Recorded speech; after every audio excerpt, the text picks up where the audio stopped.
اتحاد خنشلة استقبل في هذه الجولة نادي وفاق سطيف وعينه على النقاط الثلاث التي تقدم أكثر فأكثر من البوديوم. فدخل الفريق المضيف الشوط الأول مهاجما، فكادت رأسية الهداف بايا أن تصل مبكرا لمرمى بوحلفايا لكنها علت المرمى. الخروج الاضطراري للمدافع مداح أخلط نوعا ما الخطة الدفاعية للمحليين في هذه اللقطة، وعلى مرتين الحارس فيلالي يتألق في إبعاد الكرة.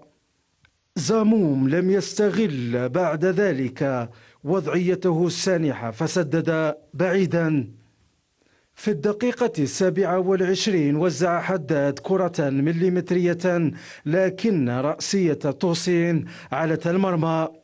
الضغط تواصل من المحليين خاصة عبر أمويلي الذي استثمر توزيعات زيدي في الدقيقة 34 فحولها بتسديدة قوية في شباك بوحلفايا.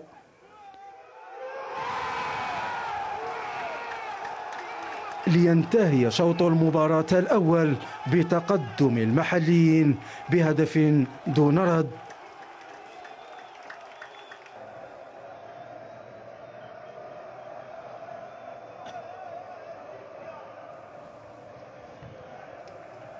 في المرحلة الثانية حاول الزوار نقل الخطر إلى الجهة المقابلة، فكانت رأسية الكاميروني نيكامبي سهلة في يد الحارس فيلالي.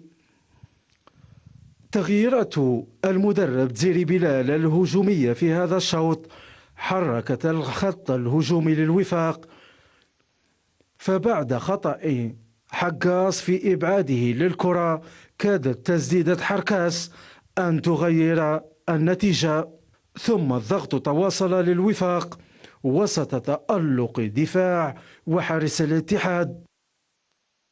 السوسبانس تواصل إلى غاية الدقائق الأخيرة لكن النتيجة بقيت على حالها، هدف دون رد لاتحاد خنشلة أمام وفاق سطيف.